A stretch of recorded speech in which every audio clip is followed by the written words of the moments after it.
Magsimula tayo sa kung ano talagang ibig sabihin ng pagkahabag.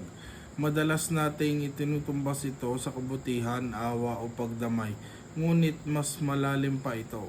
Para sa akin, ang paghabag ay ang pagkakita sa hirap o pagdurusa. Ang damang-dama ito hanggang sa umusig sa iyong kalooban at ang pagpili na gumagawa ng paraan upang maibsan ito. Ipinapaliwanag na ito, nagmula ito sa mga salitang Latin na ang ibig sabihin ay magdusa ng kasama.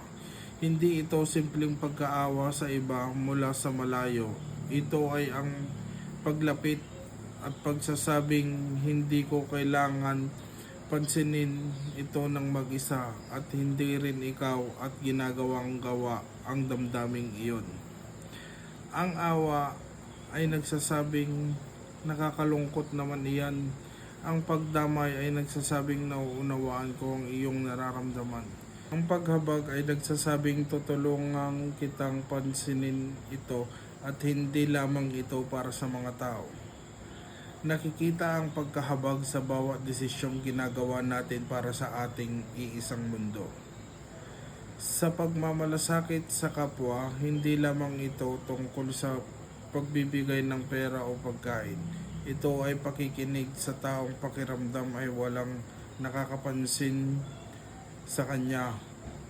Paggalang sa dangal ng taong naglilingkod sa iyo. Pagtatanggol sa mga iniiwasan o nasasaktan o pagpili na umunawa sa halip na maghusga.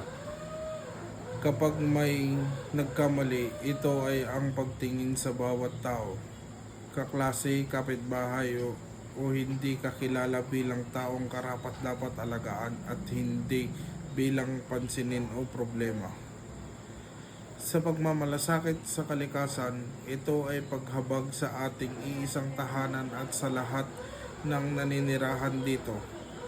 Kapag binabawasan natin ang basura, protektahan ng mga ilog o pinipili ang mga paraang hindi nakakasira, kinikilala natin na ang mga puno, hayop, malinis na hangin at ang mga sumusunod na henerasyon ay nagdurusa rin kapag nasasaktan natin ang mundo.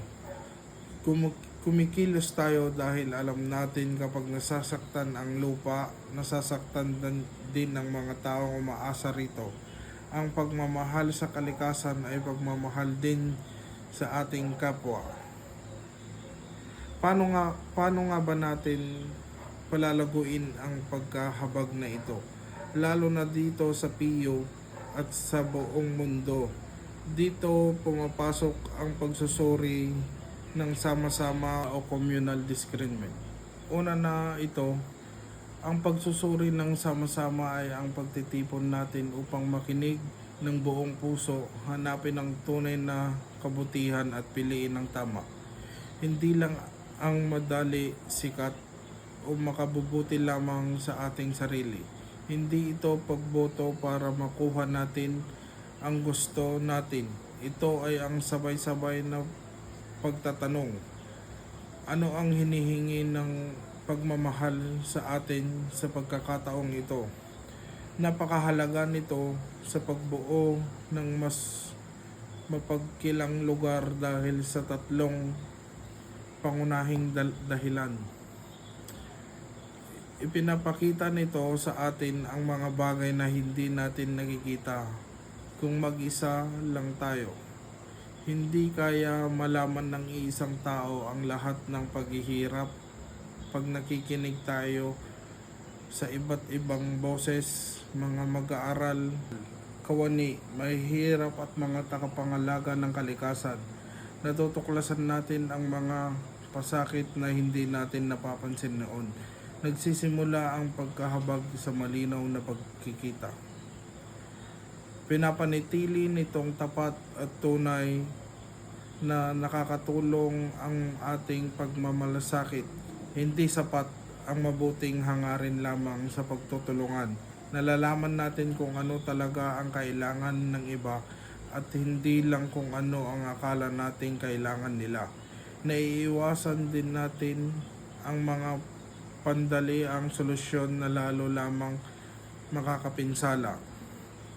Ginagawa nitong paraan ng pamumuhay na lahat ang kabutihan na isa, malakas man ang pagiging mahabagin ng isang tao, ngunit kapag ang buong pamayanan ang pumili nito, nagbabago ang lahat. Kapag nagkasundo tayo sa pagsusuri, nakakabuo tayo ng mga alituntunin, gawi at sistemang likas na may malasakit dito sa PIO.